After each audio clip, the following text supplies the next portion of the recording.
como este es el último día, que vamos a estar aquí, por supuesto, no es que vamos a estar adorando al Señor únicamente, no.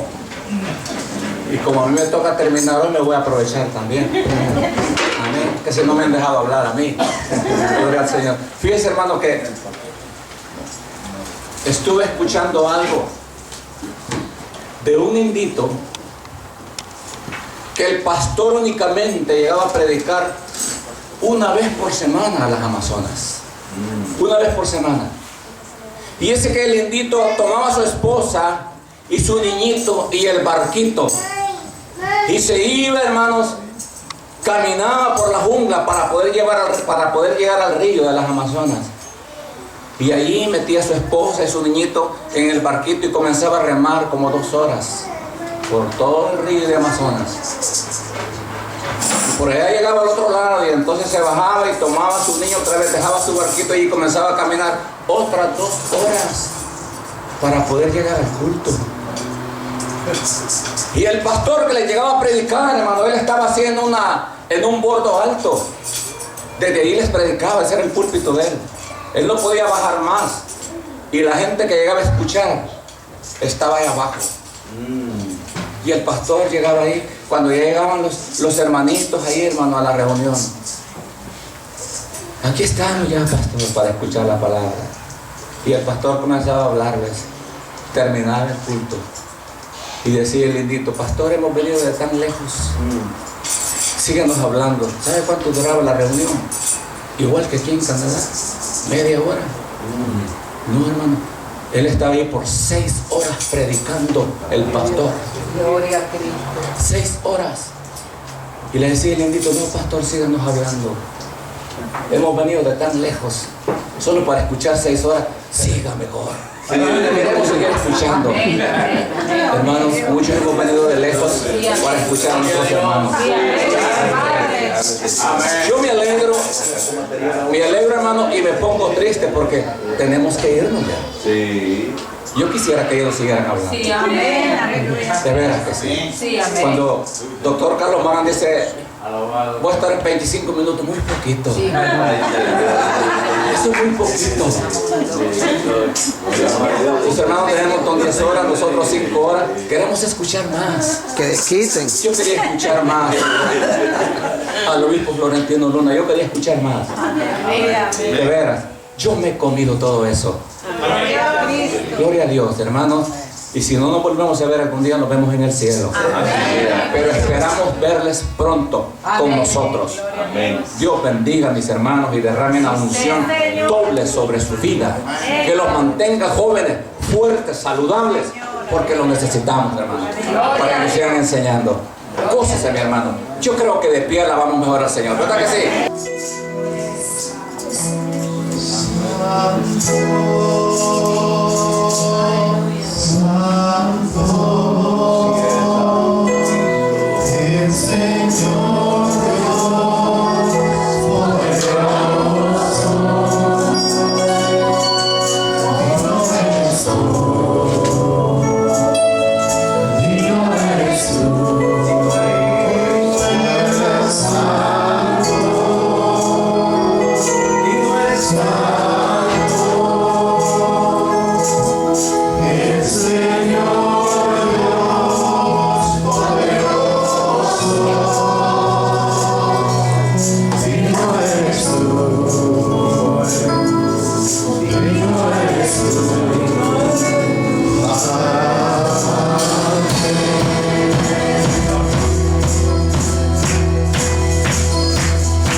cargados de cafeína, porque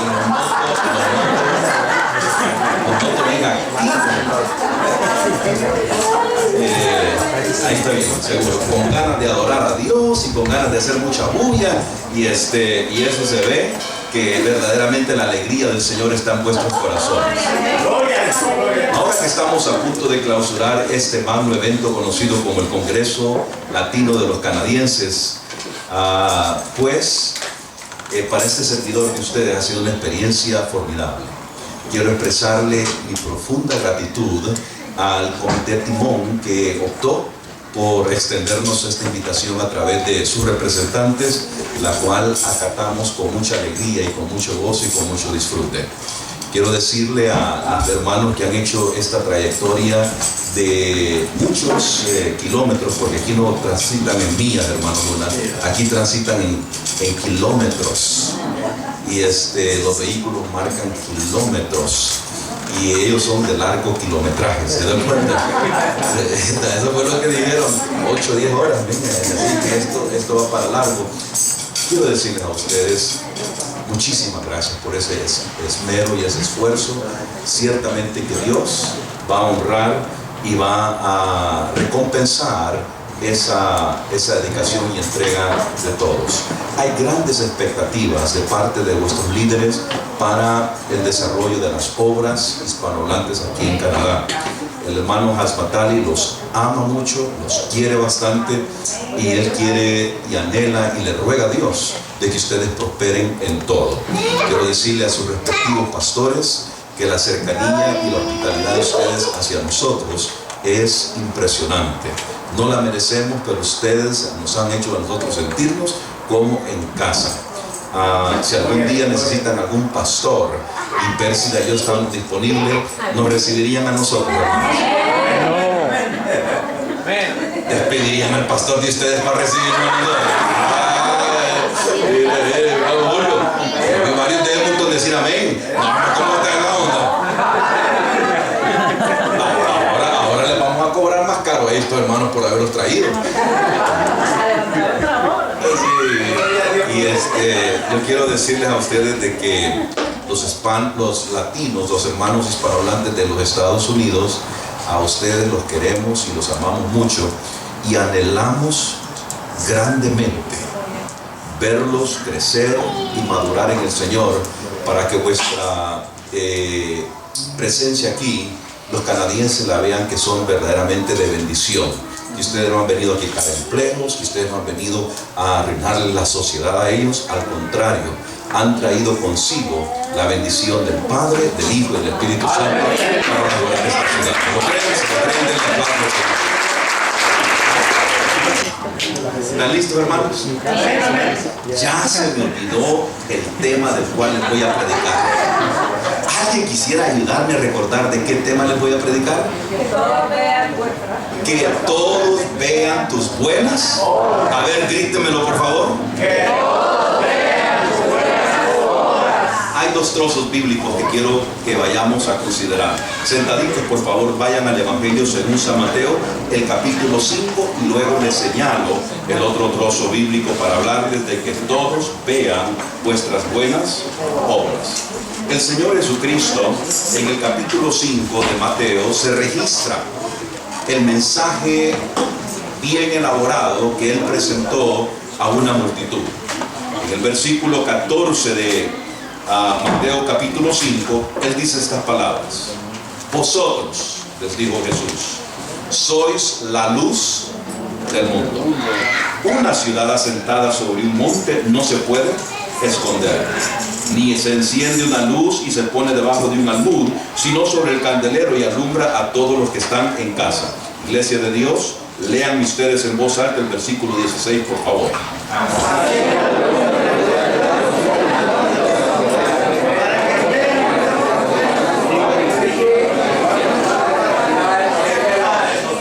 Oiga lo que ustedes leyeron.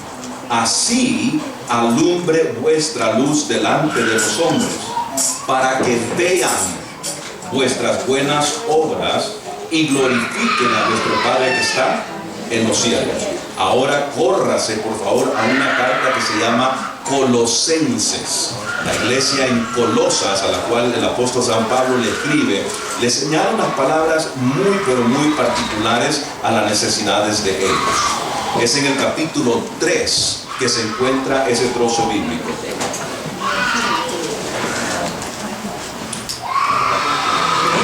El apóstol San Pablo ha comparado la vida sin Cristo y la vida con Cristo. Y luego empieza a dar sugerencias bien prácticas de cómo convivir en el hogar. Y luego, en el versículo 23, él cambia el tono de su carta y dice estas palabras. En Colosenses 3, 23. Iglesia de Dios, oigan bien. Y todo lo que hagáis, hacedlo de corazón. Ahí la palabra corazón es cardia. Nosotros sacamos muchas palabras de corazón. Cardíaco. Sigue diciendo el apóstol en ese versículo 23, hacerlo de corazón como para el Señor y no para los hombres, sabiendo que del Señor recibiréis la recompensa de la herencia, porque a Cristo el Señor servís. En lugar de hacer una oración como típicamente la hacemos, le voy a pedir a mi amigo dominicano Marcos Yoraide que haga esta oración, por favor. Escuchen la oración. Diga conmigo: yo todo se lo debo a Él.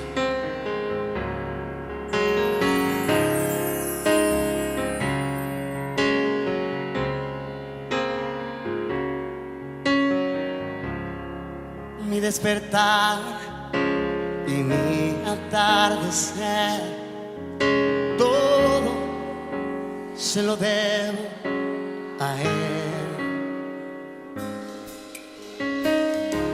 Y si en mi vivir no existiera Él, yo no sé qué sería de mí, porque todo se lo debo a Él. Todo se lo debo a Él. Todo se lo debo a Él. Mi vida, mi sustento, mi fuerza, mi esperanza, todo se lo debo a Él. Si mi aliento Dios no fuera el viento, ¿cómo podría vivir? Y si de mi corazón no fuera Él el centro, habría un vacío en mí. Oh, y es que todo se lo debo a Él. Yo se lo debo a Él. Todo se lo debo a Él. Mi vida, mi sustento, mi fuerza, mi esperanza,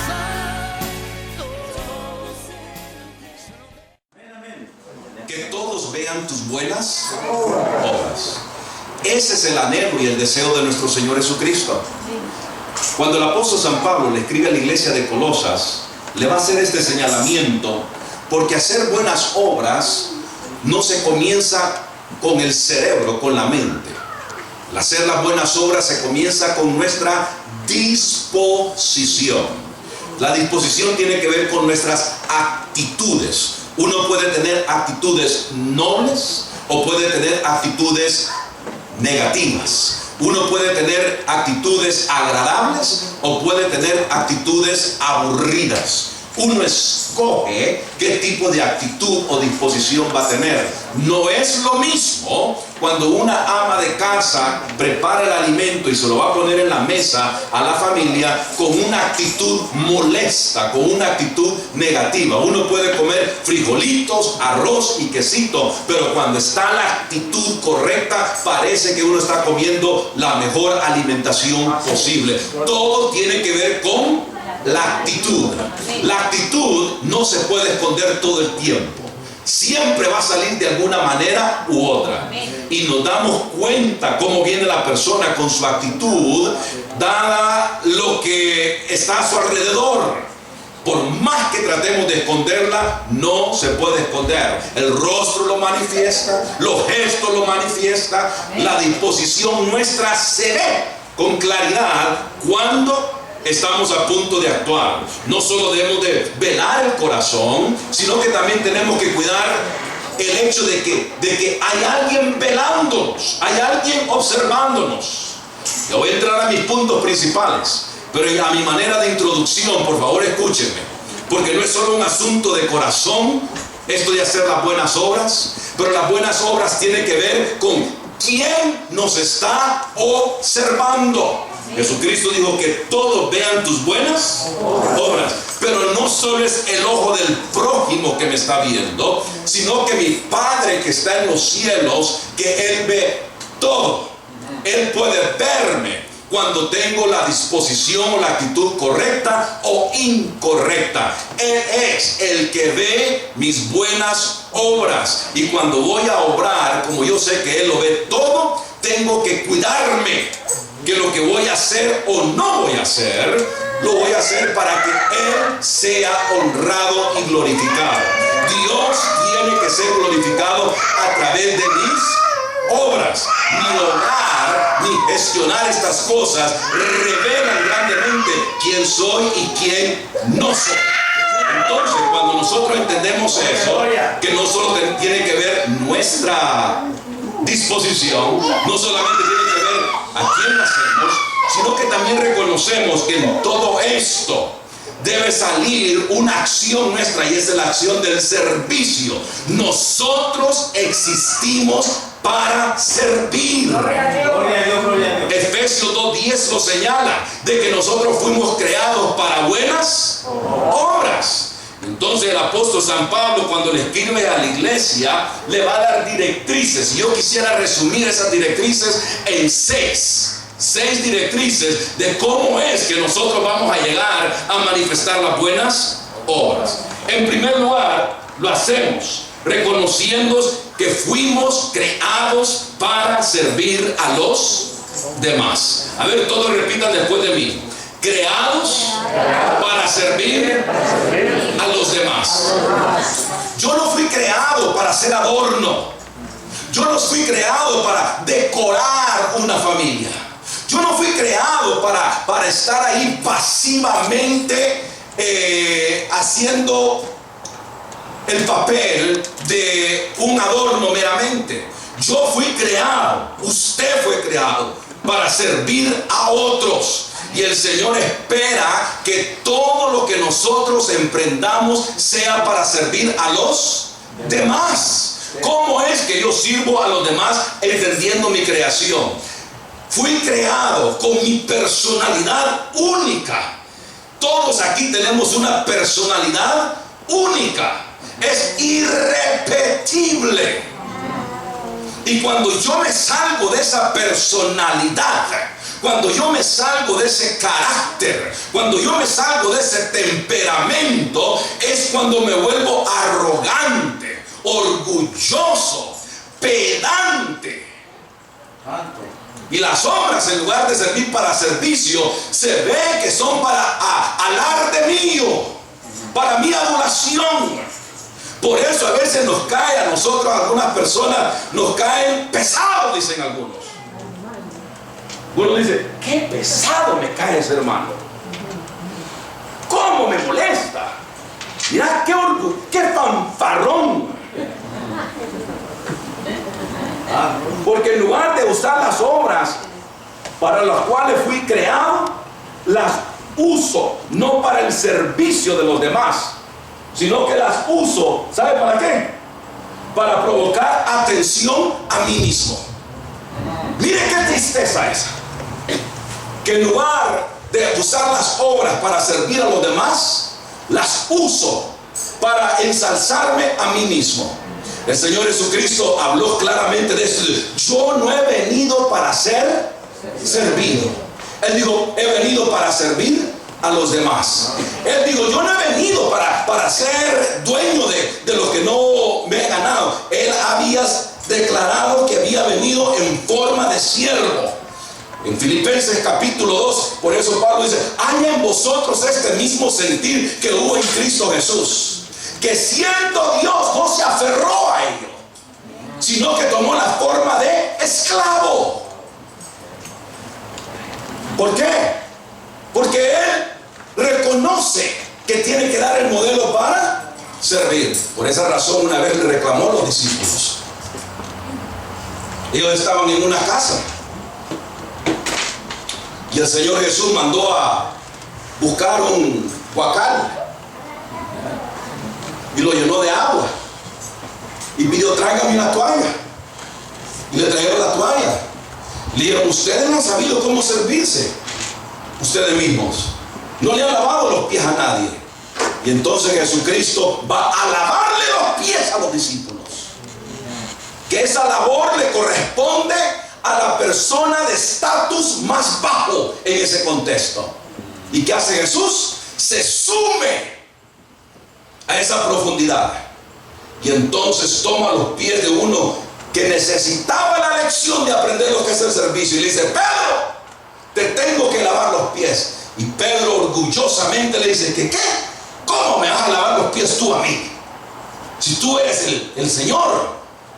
Y le dice el Señor Jesús, si yo no te lavo los pies en este asunto que estoy estableciendo, no vas a tener parte en ello. Y entonces, como él es exagerado, le dice, no solo lavarme los pies, bañarme todo, pues le dice. Miren qué absurdo. Y entonces le dice a los discípulos, si ustedes han visto esto, que yo soy el Señor, hagan ustedes lo mismo. Porque los discípulos tenían que aprender que habían sido creados para servir a los otros. No es fácil servir a los demás. Sin embargo, el apóstol San Pablo lo señala en Colosenses. No hemos leído ahí que nosotros hemos sido creados para servir a. En segundo lugar, cuando nosotros dejamos que todos vean nuestras buenas obras, según Colosenses del capítulo 3, eso prueba que somos de Cristo. Separados de Cristo, no queremos servir a los demás. Pero cuando uno llega a ser pertenencia de Cristo, uno reconoce que ahora tiene una razón mayoritaria, dominante, imponente, de la cual el apóstol San Pablo reconoció y dice, este amor me constriñe a mí. No lo puedo soportar. Tengo que servir porque soy de Cristo. Y cuando nosotros reconocemos que estamos para dejar que los hombres vean nuestras buenas obras, demuestra que somos de Cristo. Gracias, hermanita, ustedes son tan generosos, hombre. A mí me gusta ver la marca para ver si gastaron mucho o no. Este es bueno. Sí, vaya. Y miren, cuando uno reconoce que estas obras prueban de que somos de Cristo, uno reconoce que fue comprado por Cristo, que ya no soy dueño de mí mismo. Ahora tengo un jefe, tengo un patrón, tengo a alguien a quien le pertenezco. Antes mi patrón se llamaba Satanás. Yo le pertenecía a las obras de las tinieblas. Antes de Cristo era de la oscuridad. Antes de Cristo era de la carne. Pero ahora he venido a ser de la luz admirable. He venido a ser una nueva criatura. He venido a ser de Cristo. Y por lo tanto, cuando yo lo sirvo a Él, demuestro que soy de Cristo.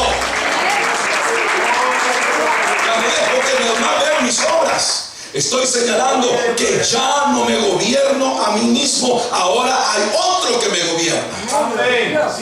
Una cosa es decir de labios, soy de Cristo, y otra cosa es manifestarlo con las obras de que uno pertenece a Cristo.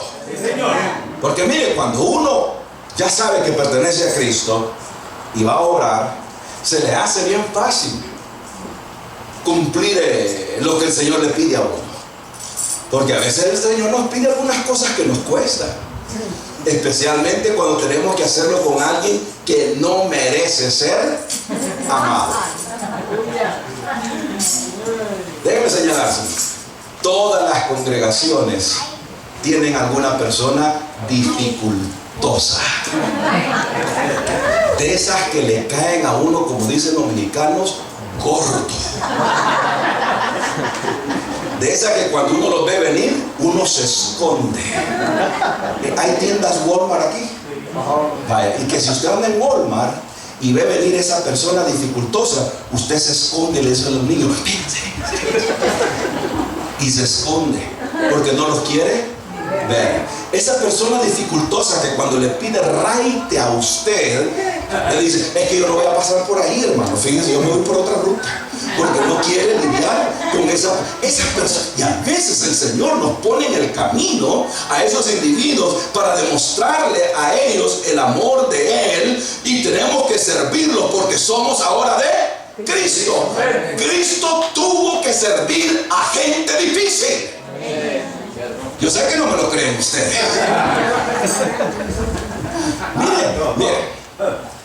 ¿Será difícil servir a unos hermanos que de apodo les pusieron hijos del trueno?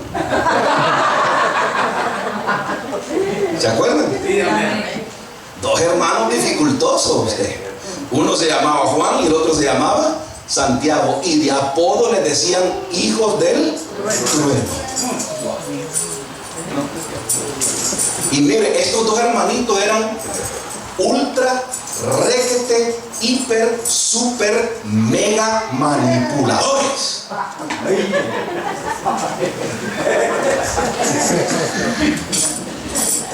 Agarran a la mamá de ellos y le dicen, mamita, le dice, anda a hablar con tu primo, Jesús.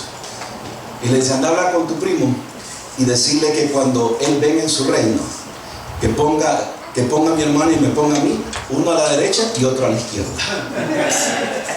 Y allá va la mamá acá vuelta, mire, haciendo lo que los dice. Le dice, vení primo, le dice a Jesús, cuando vengas en tu reino, poneme a Juanito y poneme a Santiaguito allá, uno a tu mano derecha y otro a tu izquierda. Y Cristo se agarró y dice, el que quiera ser el mayor en estos reinos, tiene que ser el servidor de los demás. Y los demás discípulos dijeron, tan pronto se vaya la prima de Jesús y se vaya Jesús, agarramos a Juan y a Santiago y los vamos a llevar al Jordán y los vamos a ahogar.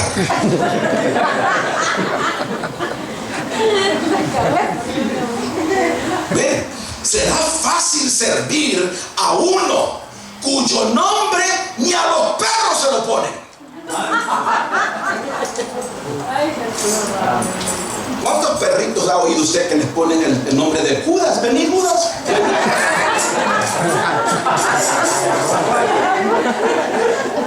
A ver, al próximo varoncito suyo que nazca, le diga, a este le vamos a poner Judas. A ver, ¿quién se atreve? Le arruina la vida a ese niño para toda la eternidad. Y cada vez que alguien lo llame, le diga, ¡Judas! ¡Vení! Imagínense los pelos. Y Jesús demuestra la lección, porque a pesar de que Él sabe que lo va a traicionar, Jesús lo sirve. Y nosotros, por amor a Cristo, por el hecho de que somos de Cristo, no debemos calificar a los demás y decir, Él merece que yo lo sirva o no merece que yo lo sirva, porque al final de cuentas no lo hacemos por el prójimo. Según Colosenses, lo hacemos para honrar a aquel que nos redimió, nos salvó, nos santificó y nos llenó de su Santo Espíritu. Lo hacemos para la gloria de Cristo Jesús.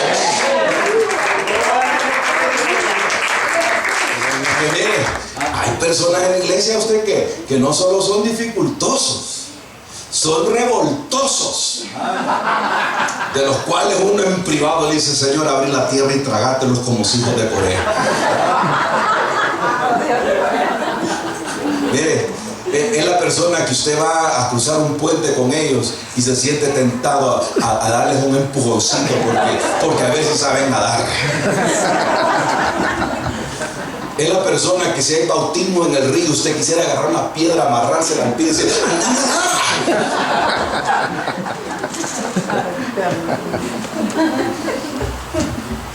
Oiga lo que voy a decir, muy delicado. Cuando yo sirvo a Pérsida, a veces estoy enojado, a veces estoy molesto y me cuesta, pero lo hago porque soy de Cristo. Yo me he dado cuenta cuando esa cubana está, pero que arde de enojada. Y de todas maneras me sirve porque ella es de Cristo. Y nosotros nos servimos el uno al otro porque somos de Cristo. Y cuando nos servimos el uno al otro, lo hacemos reconociendo que la propiedad que nosotros tenemos en Cristo Jesús se debe a su abundante gracia. No merecíamos absolutamente nada, pero lo que Él nos ha dado, nos lo ha dado para compartirlo con los demás. Aleluya. Número 3. No solo lo hacemos probando que somos de Cristo, sino que en servir a los demás acumulamos la bendición de Dios. Cuando servimos a los demás acumulamos la bendición de Dios. La verdad es que vamos a ser recompensados, y vamos a ser recompensados no solo allá en el cielo, sino también aquí en la tierra. Porque mire, cuando uno sirve a los demás, uno se da cuenta que estamos sirviendo a Dios. Nosotros tenemos la costumbre a veces que alguien nos platica su preocupación y nos dicen: hermano, estamos pasando por esta, en la iglesia oímos la petición y todo lo demás, y decimos todos: vamos a orar. Pérsida y yo tenemos una costumbre que cuando podemos, mayormente cuando somos impelidos por el Espíritu Santo, empujados, motivados por el Espíritu Santo, nos gusta ser los instrumentos para contestar oraciones. Porque uno sabe que cuando sirve en esa categoría, uno está sirviendo para recompensar y ser bendecido. Gloria a Dios. Y una vez unos muchachos, una parejita joven, yo diría que quizás no tenían más de 2 años y medio de casados, estaban pasando por una crisis horrible con su bebé, pero de esas crisis indescriptibles. Él no podía trabajar porque su visa de estudiante no se lo permitía. Y dice: hermanos, oren por nosotros que estamos pasando por una crisis en la iglesia. Y yo Pérsida y yo escuchando. Y fíjense que necesitamos que Dios nos ayude, porque ya se nos agotó todo y estamos pasando por un tiempo difícil. Después del culto, Pérsida me dice: vamos al supermercado. Me dice: necesito comprar unas cositas. Entonces ella agarró un carrito y me dice: agarrar el otro. Me dice. Cuando ella me dice agarrar el otro, yo ya sé lo que vamos a hacer. Yo ya sé lo que vamos a hacer. Entonces, obedientemente, porque casi siempre cuando vamos al supermercado, ella me dice, cuando ve una banquita o un asiento, dice: sentate aquí, espera, yo voy a ver. Eso es lo que yo hago, esa es mi virtud. Esa es mi virtud, yo soy obediente. Yo me siento y espero. Pero esta vez me dijo: agarra un carrito y seguime. Entonces, agarra pan y me pasa uno y lo pone ahí. Agarra. Yo ya sabía lo que estaba haciendo. Y cuando vi cómo llenó el carrito de ella, que se parecía al carrito que yo había llenado, yo iba haciendo números. Yo ya iba escaneando todos los productos. En mi mente yo había escaneado yo. Y digo: caramba, esto me va a salir pero bien doloroso. Entonces viene, cuando llegamos ahí, le dice a los muchachos que estaban empacando: esto me lo empacás con estas bolsas y esto con estas otras bolsas para saberlo distinguir. Entonces me da la orden de pagar, y me dice, aquí está bien, pues, y yo lo pago. Ya cuando íbamos para la casa me dice, dobla por acá. Y ya sabía.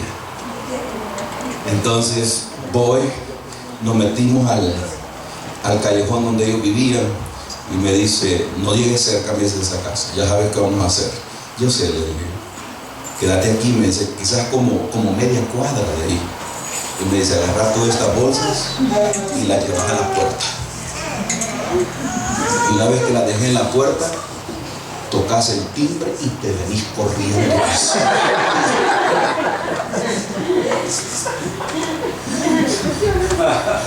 Y yo, como soy obediente, ¿verdad? Toco el timbre y salgo. Me meto en el carro y nos vamos. A los días estábamos en la iglesia. Y en ese tiempo todavía daban testimonios. ¿Se acuerdan cuando habían testimonios? ¿Se acuerdan? Que algunos de nosotros sufríamos porque decía la persona, trae un breve testimonio, y duraba 45 minutos. ¿Se acuerdan? Y todos, amén, amén, amén. Que no es un amén de verdad, sino que es un amén para decirle, ya cortá. Y el que está aburrido dice, ¿quién vive?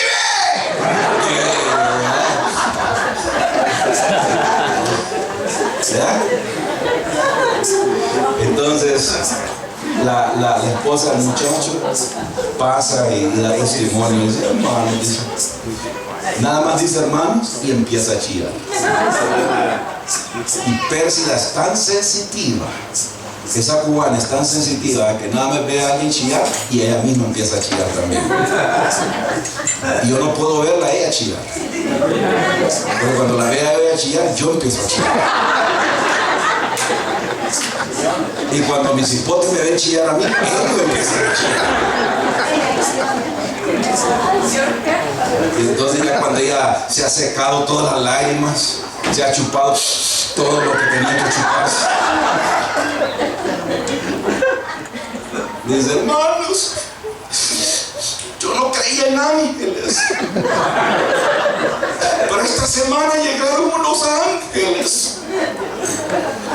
y nos trajeron una bolsa de alimento, justo lo que necesitábamos, hermanos. Dice, eran cuervos. Yo no me acuerdo.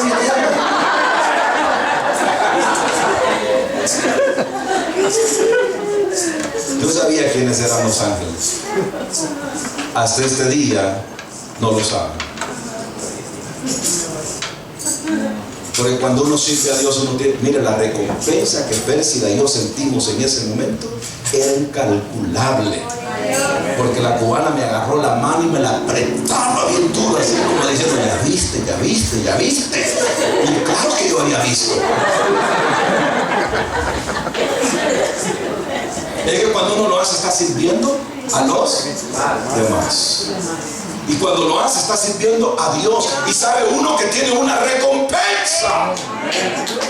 Mire, hay iglesias que han aprendido esta lección tan bien que a uno lo conmueve y uno se queda totalmente aturdido. La pasada, Pérsida y yo nos dimos una escapada de la iglesia de Dios. Andamos en unas vacaciones ahí ministrando y ya había terminado mi compromiso y nos íbamos a quedar unos días extra en este sitio. Y ella me dice, quisiera visitar esta iglesia. Y andaban los niños con nosotros cuando estaban pequeños todavía. Y fuimos a esta iglesia. Y entonces, en lugar de que el moderador pasara a ministrar la ofrenda, fue el pastor. Y el pastor dice, este domingo vamos a hacer algo diferente. Como ustedes saben, escogemos ciertos domingos del año para hacer esto. Y trajeron unas canastotas, de esas que parecen como las canastas que andan con bicicleta unos muchachos vendiendo pan, así de grande. Y dijo, pase toda la gente con su ofrenda. Y pasaron. Y después el pastor hace esto, que me dejó a mí totalmente desubicado. Y dijo, ahora los sugieres van a pasar con la canasta por todo el santuario. Lo que usted necesite para salirse de su situación económica, tómelo de la ofrenda. Y no se pase de $150 para que alcance para todos. Pérsida y yo estábamos sentados ahí con los niños. Y entonces la canasta pasaba y volvía a pasar. Y los sugieres se nos quedaban viendo como decir.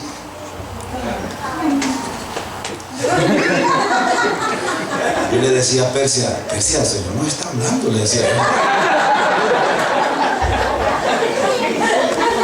¿Se imagina lo que esta iglesia había aprendido para que todos vean tus buenas obras? Yo le decía a Persia, le decía, esto es bueno. 150 para Carlitos, 150 para Karina, 150 para hoy, para mí. Cubrimos todas las vacaciones, decía. Porque mire, la canasta pasaba y luego la volvían a traer y la volvían a repasar. Y como los sugieres nunca nos habían visto, ¿verdad? Y yo no andaba trajeado como acostumbraba a andar así en la iglesia. Andaba como civil.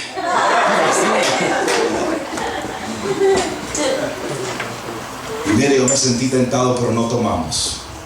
Y luego, después que regresan las canastas, dice el pastor, ahora vamos a seguir ministrándonos los unos a los otros. Y dice, ¿quién tiene una necesidad? Y se levanta un caballero y dice, pastor, yo tengo una necesidad porque el carro se me descompuso la batería y no tengo con qué cambiar la batería. Y entonces dice el pastor, ¿quién va a suplir esa necesidad? Y se levanta un hermano y dice, yo lo voy a llevar inmediatamente al CIAS a comprarle su batería para que se la instale. Otra hermana dice, yo no tengo lavadora. Y alguien se para y dice, yo le voy a prestar una lavadora que tengo ahí, de hecho se la voy a regalar, le dice. Yo le digo a Persia, parate y decir que vos no tenés carro, le digo.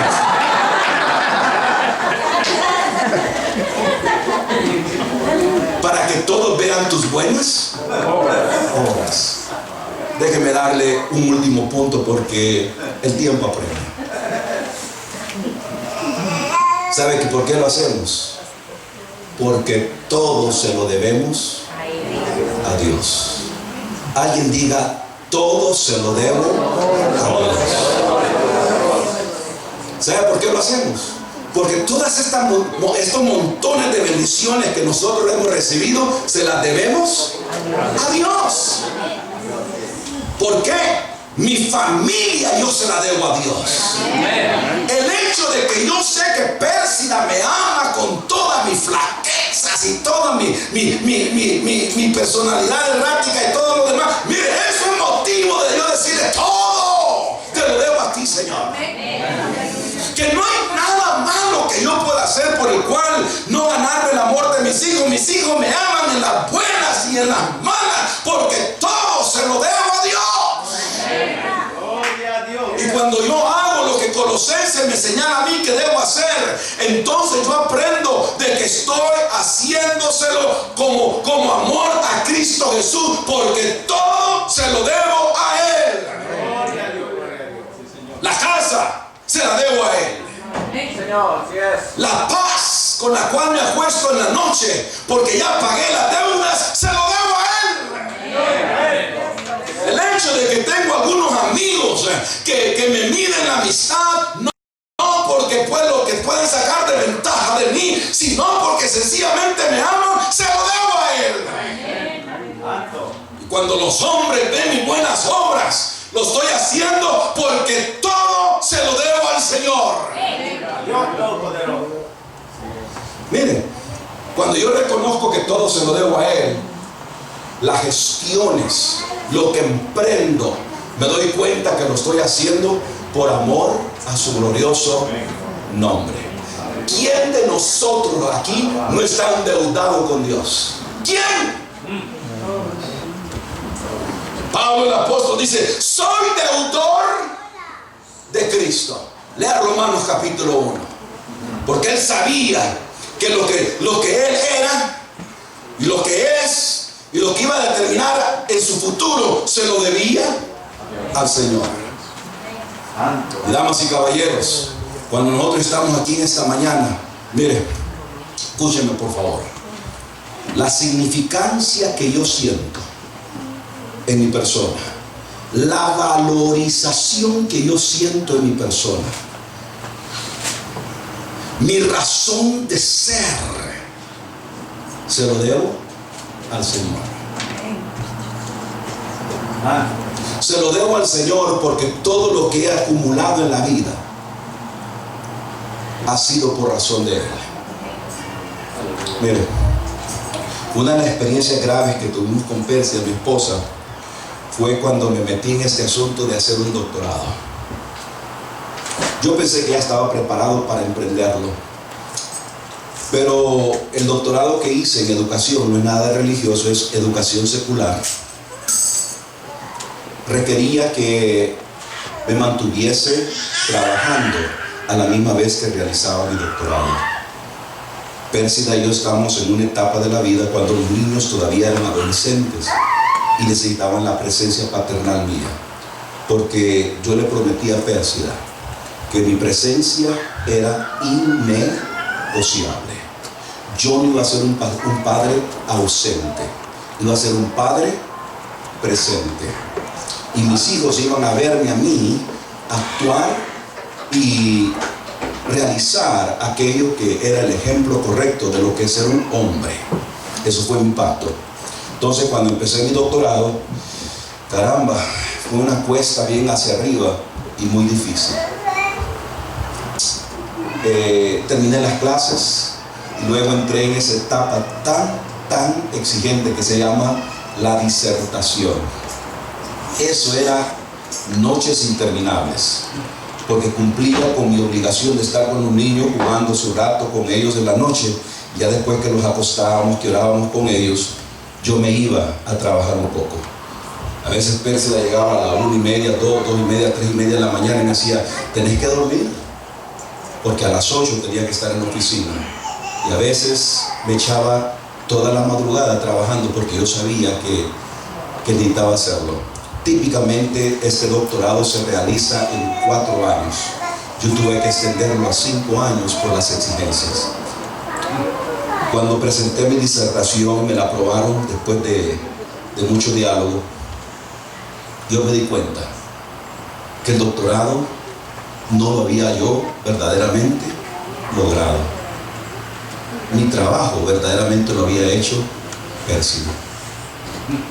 Porque si ella no hubiera estado ahí a mi lado, asumiendo la responsabilidad de los niños, asumiendo la responsabilidad de estar en contacto con pastores que me estaban exigiendo cumplimiento de mis compromisos con ellos, y si ella no hubiera estado a mi lado, la verdad es que yo no lo hubiera realizado.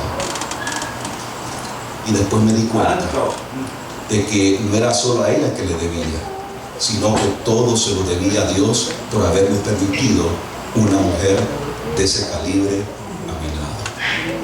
Y mis hijos, ahora que ya son adultos, me recuerdan, me dicen: ¿te acordás, papi? Me decía, cuando yo te decía, andá a verme al partido de fútbol y vos tenías que dejar ahí tu trabajo, porque tuve que hacerlo en una máquina de escribir, no había computadoras en ese tiempo, en una máquina de escribir, porque yo no manejo todo eso, sino que y me veían que yo dejaba las cosas a un lado y me iba con ellos. Me dicen: papi, ahí estuviste. Y eso se lo debo a ellos, pero la verdad es que se lo debo al Señor. ¿Qué es lo que hay que nosotros no se lo debemos al Señor? Por eso los hombres y las mujeres deben ver nuestras buenas obras, porque todo se lo debemos a Dios. Y mi atardecer, todo se lo debo a Él. Y si en mi vivir no existiera Él, yo no sé qué sería de mí, porque todo se lo debo a Él. Todo se lo debo a Él. Todo se lo debo a Él. Mi vida, mi sustento, mi fuerza, mi esperanza, todo se lo debo a Él. Si mi aliento, Dios, no fuera el viento, ¿cómo podría